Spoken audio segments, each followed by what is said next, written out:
Hello everybody, thank you for tuning in. Welcome to Nature's People. Today's topic is, why is the US economy ever growing and its population too?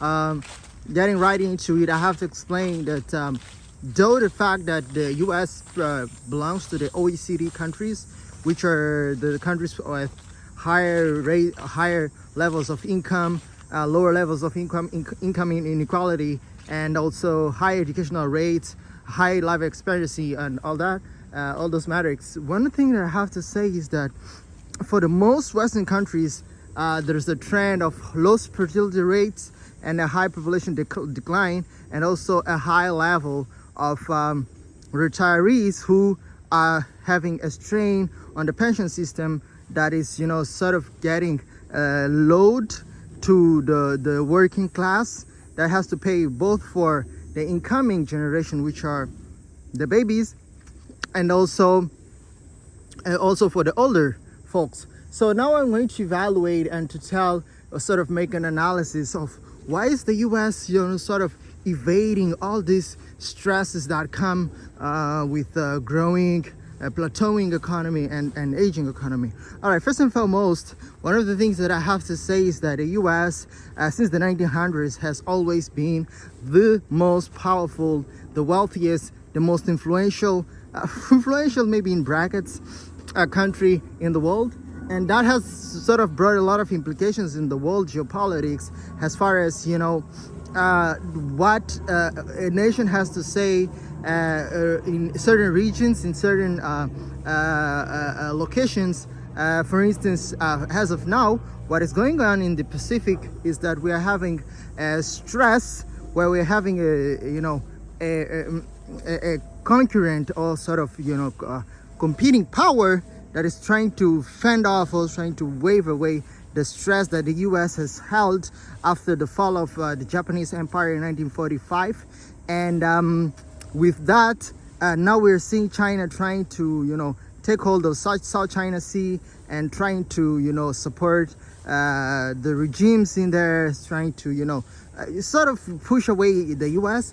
However, that's proving to be difficult, because as of now, September 5th, 2023, China is having economic strength. First, it was 2 years ago with the case with Evergrande, where they had a huge bubble in the real estate market. One of the things I have to say, for instance, is that most developed countries have really a good share of real estate markets. I'll give you an example. Let's talk about one of the countries that invests the most in infrastructure or real estate is Spain in Europe. However, the share of GDP of the Spanish economy is just 21%, and the US, which is a far more developed country, a wealthier country, I would say, far more technological advanced, had a broad array of economy. The share market of the US economy, as far as real estate is concerned, is only 17%. And we have Japan, it's 19%. However, China is at 23%. It's so high that the economy is really behind, breaking down, building and building, and so it goes. So I just wanted to explain a small factor that sort of projects on a wide array of factors that may contribute to these things, such as a declining economy. Right, getting back to the US's case, what I was saying is, I will take an example of Japan. Japan had been the hand-to-hand parallel economy as far as growth, development, and technological prowess is concerned. Japan had been head-to-head with the U.S. since the war times, in the Second World War. And after the Second World War was over, Japan's economy was growing so much that the real estate in the Sumamoto Palace was valued more expensive than the New York State. So just for you guys to have a perspective on how things may go when economies don't go right. So Japan, which was a very strong and powerful economy, it grew up so much that in the 1990s it was having 75%. It was having a share of 75% of the American economy. I'll repeat this again. Japan in the 90s, 1995 was having 80% of the American economy. It was a share of 80% of the American economy, even though the population was half the American population, and their territory, we're talking about Japan, was smaller than the state of California, which is not even the second largest state in the US. So those are just basic facts, just to give you guys a perspective on how really the economies go. So now Japan had really good metrics. They had good economy. They had everything good. However, there's a weakness that struck Japan in the 90s. Their population started to plummet, to decline gradually. And one of the trickiest thing about population is that sometimes we count all the living citizens. However, we don't take into account that they're non-working citizens, such as the elderly and the children, which consume resources rather than provide. So the U.S. secret always has been to be importing immigrants. And the way the U.S. does that is because the U.S. is a very powerful nation. It has all the resources as far as financial resources are concerned, the technological, the incentives and all. So people are really lured to go to the U.S. and spend all their working age and period to sort of provide for the nation.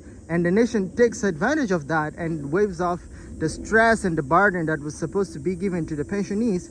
And one of the things I've noticed about America is that the level of capitalism is just, up top the roof. I'll give you an example. I had a friend who had his mother in these centers for the elderly that was supposed to be taken care of. Most places in the world, who takes care of that is the government through the taxes and all that. However, in that state, in that particular state, I won't mention where, who, what, but in that particular place, the people that were responsible for that elderly person had to pay for the stay. It was a fair, fair, affordable price. However, they had to pay. So it shows how capitalistic is the system. To have a child, you have to pay literally everything. One fun fact.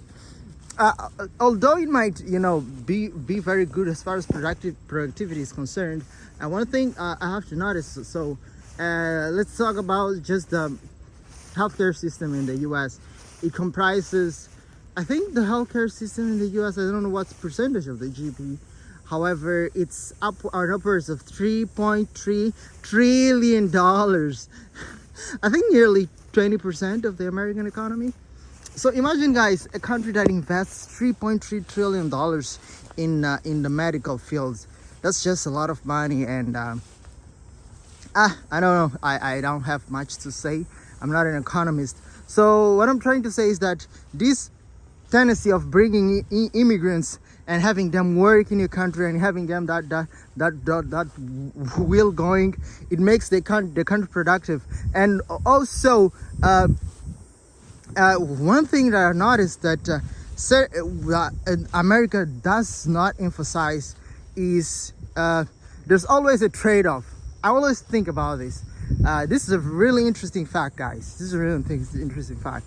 I'll just take the example of Italy and the U.S. The U.S. is ready at any given moment to compromise, integrity, integration, the knowledge of language, the customs, the culture for economic purposes. So you don't know the language, you don't know the customs, you don't know anything. As far as you don't mess with law enforcement and you're doing your work, you're doing responsibilities, you're good to go in the US. You work, you do your thing, and that's it. The country's happy, everyone is happy.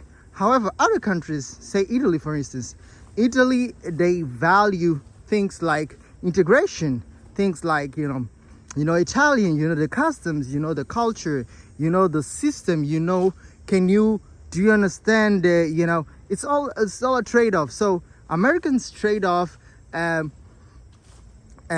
integration for wealth creation. However, Italians trade off wealth creation for quality of life. Basically, that's it. Thank you for watching, guys. I was just giving a video to have you guys have a perspective on what is going on in the world and why is the US ever growing. Last facts, the US has been growing since the 1900s, has been the first economy ever since, and it keeps on growing, and these other economies are having a hard time. Don't know why. Thank you for tuning in. Bye for now. Share, like, and subscribe.